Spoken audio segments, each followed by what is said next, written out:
ce qu'on évoque là va dans le sens d'un parcours de vie digne de ce nom pour la personne handicapée. Et aujourd'hui, ce que l'on voit, ce que l'on constate, ce que l'on sait, c'est que le parcours de vie d'une personne handicapée, aujourd'hui, passe au travers des structures, passe même au travers du monde médico-social pour aller rejoindre d'autres mondes. C'est-à-dire qu'on est clairement aujourd'hui dans un mode de fonctionnement, dans une pratique qui doit être décloisonnée entre les différents acteurs, que ce soit le médico-social, le sanitaire, l'hospitalier, la culture, la cité, vous l'avez indiqué vous-même. Or aujourd'hui, on se trouve confronté à une situation où on a en face de nous des acteurs, des financeurs, qui ne facilitent pas cette approche décloisonnée. Qu'en pensez-vous? Alors, je pense à la fois qu'il faut que la prise en compte de la personne et ses besoins spécifiques l'emporte sur les cloisonnements dont vous parlez. Mais il faut en même temps que le décloisonnement ne soit pas le prétexte à, ne pas satisfaire tous les besoins que l'on a. Il ne faut pas que, par exemple, le fait de fondre une enveloppe médico-sociale et une enveloppe sanitaire soit le prétexte à réduire cette enveloppe. Donc il faut faire très attention. Finalement, nous sommes dans la nécessité de reconnaître la complexité. Or, cette complexité suppose de reconnaître la spécificité des fonctionnalités et du coup, quand même, une certaine différenciation et la multiplicité d'intervenants. Et nous sommes en même temps dans la nécessité de décloisonner les frontières verticales qu'il y a par rapport à tout cela.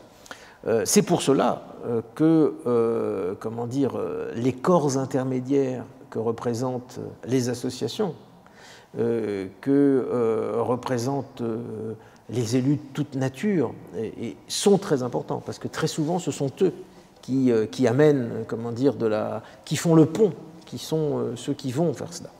C'est pour ça aussi qu'il faut certainement plus de décentralisation. Il faut beaucoup plus que les décisions soient prises, au niveau du terrain. Alors, on évoquait le cloisonnement, notamment financier, budgétaire. Il y a un autre cloisonnement auquel sont confrontées les associations que l'on représente et les personnes handicapées. C'est le cloisonnement institutionnel entre les 26 ARS, qui sont les interlocuteurs des associations, et les 101 départements auxquels sont également partenaires, avec lesquels sont également partenaires nos associations. Or, nous traitons avec les uns, les ARS, et les autres, les conseils généraux, des mêmes sujets. Celui de la réponse la plus adaptée au parcours de vie et aux besoins des personnes handicapées. Ce cloisonnement supplémentaire, administratif, institutionnel, est aujourd'hui, dans la vie de tous les jours des associations, dans la vie de tous les jours des personnes handicapées, un facteur de blocage pour la bonne mise en œuvre du parcours de vie, parce qu'une personne handicapée n'a aucun souci, aucune préoccupation de savoir quel est le financeur, quelle est l'autorité administrative de référence. Ce qui lui importe, c'est que son parcours de vie soit fluide, organisé. Or, le cloisonnement institutionnel empêche cela. Est-ce que vous pensez agir dans la logique des territoires que vous venez de rappeler? Est-ce que vous pensez agir sur l'organisation administrative, l'organisation du dispositif? Est-ce que c'est le niveau régional? Est-ce que c'est le niveau départemental qui, selon vous, est le niveau le plus pertinent pour l'accompagnement des personnes handicapées? Alors, vous avez parlé des conseils généraux et des ARS. On pourrait en rajouter plein d'autres. Il faudrait rajouter des agences qui travaillent pour l'insertion en particulier de travailleurs handicapés.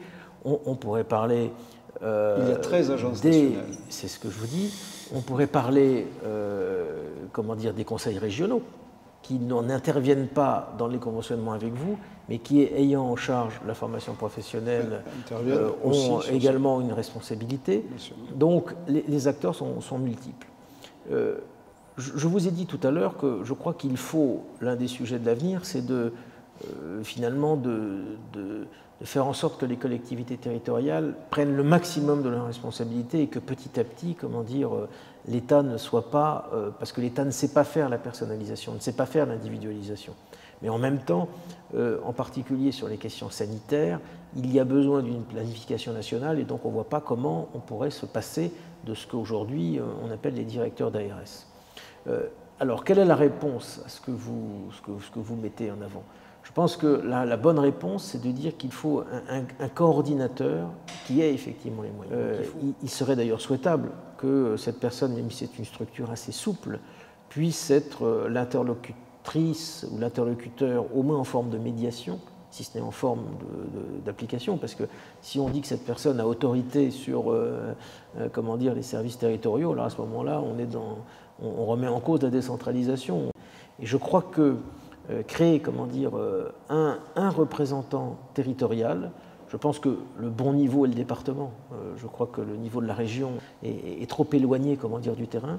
Je pense qu'il faut promouvoir au niveau départemental un coordinateur médiateur qui soit effectivement une personne qui assure la coordination entre les différents services. Nous arrivons presque au terme de nos échanges. Je voulais vous remercier bien sincèrement. Eh bien, c'est moi qui vous remercie. Pour la qualité de vos réponses et du temps que vous venez de nous consacrer. Et en guise de conclusion, que représentent aujourd'hui pour vous les personnes handicapées au sein de notre société? Moi, je crois que les personnes handicapées au sein de notre société, elles représentent le paradoxe de la faiblesse et de la force. C'est-à-dire que le handicap est une faiblesse objective, puisqu'à un moment donné, elle affaiblit, comment dire, par rapport à ce que une personne pourrait attendre de son potentiel ordinaire si elle n'avait pas ce handicap. Et en même temps, elle est une force.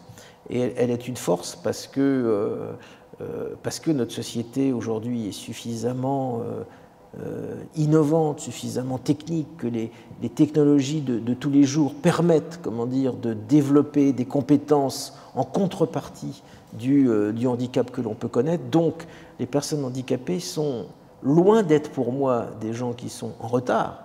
Ce sont des gens qui ont parfois la possibilité d'être en avance par tout cela. Et en même temps, elles sont les inventeurs de la vie de demain. Quand je disais que entre le handicap et le vieillissement, il y a comment dire, un point commun, peut-être que vous et moi, on sera handicapé ou pas handicapé dans notre vie, j'en sais rien, mais on sera vieux. Enfin, en tout cas, on peut l'espérer.